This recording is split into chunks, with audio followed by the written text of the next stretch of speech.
अभी हम लोग संगीत सुन रहे थे, पहला संगीत जो हो रहा था उसमें क्या बताया गया था, बड़ा अच्छा चीज बताया। आपने कहा जाता है कि जो संगीत भी होता है तो हम लोग क्या समझते हैं, संगीत का मतलब केवल मनोरंजन का साधन, लेकिन संगीत का मतलब क्या होता था, पहले लोग कहा जाता था संगीत ऐसा एक माध्यम था कि मनोरंजन तो होता ही था, साथ साथ आदमी को ऊपर उठने का एक जोश पैदा करता था।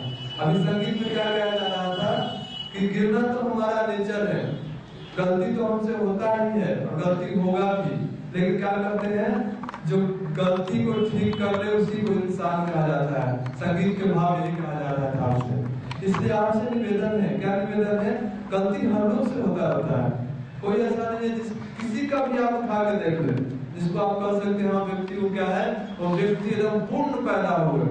हम लोग कहते हैं ना, कलाम साहब को बार बार यहाँ से भी चर्चा होता है, कहीं भी जाते हैं तो वहां भी कलाम साहब को सुनने का मौका मिल जाता है तो हम लोग कहते हैं वाह राष्ट्रपति। लेकिन क्या है, उनके जीवन में भी गलती आया, उनको भी असफल होना पड़ा और असफल होकर प्रयास नहीं छोड़े। हम लोग क्या होते हैं, हम लोग सोचते हैं गुजरिया किताब था उसमें पढ़ रहे थे तो उसमें हम क्या सोचते हैं, जैसे हम कोई पॉइंट पर असफल हो जाते हैं, कहीं हम असफल हो जाते हैं तो हम अपने आप का पर्सनालिटी का क्या मूल्यांकन करने लगते हैं, हम ये सोचते हैं कि हम कौन हैं, हम यही है जो अभी असफल हो गए। मतलब हमारा व्यक्तित्व क्या है, हमारा व्यक्तित्व असफल हो जाने वाला नहीं, आप असफल होने वाला नहीं है। माता जी एक बार अक्सरहा कहा करती थी, एक कोटेशन में आपने आएगा, वो आप लेके अपने दीवार पर चिपका दीजिएगा। क्या है उसमें, माता जी ये लिखती है, उसमें लिखा हुआ है, क्या लिखा है, अपना मूल्य समझो और विश्वास करो कि तुम संसार के सबसे महत्वपूर्ण व्यक्ति हो। थोड़ा बहुत महत्वपूर्ण व्यक्ति नहीं है, सबसे महत्वपूर्ण व्यक्ति हो।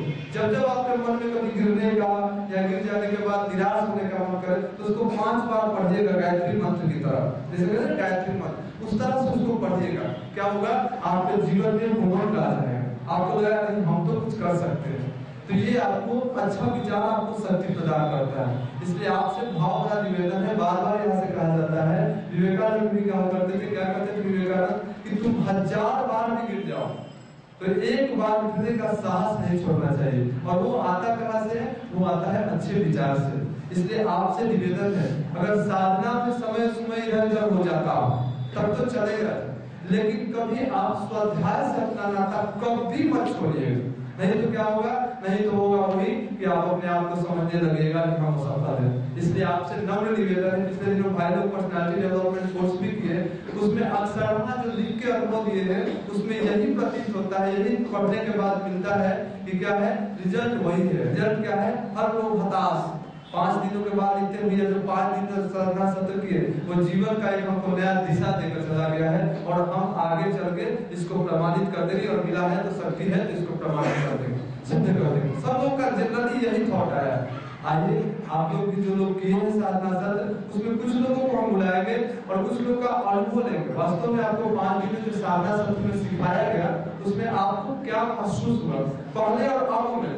जैसे जब आप यहाँ आएंगे तो ये नहीं बताना है, प्रवचन नहीं करना है कि हमने ऐसे स्वाध्याय किया जाता है, वो ये यहाँ बता दिया जाएगा। आप क्या अपने बारे में बताएंगे कि आपने जो किया उसका क्या, हमको थोड़े समय 2 से 3 मिनट, ठीक ना, आपका अनुभव बताएंगे कि वास्तव में उनको पर्सनालिटी डेवलपमेंट से 5 दिनों में क्या मिला, ठीक। और दूसरी बात आपको प्रमाण पत्र मिल जाएगा, उसको भी दिखाएगा। तो सबसे पहले हम आमंत्रित करना चाहते हैं प्रेम कुमार रोहित जी, प्रेम कुमार सोहित या रोहित कोई है, आए क्या, आ जाइए। दूसरा नंबर में आप तैयार हो जाइएगा प्रभात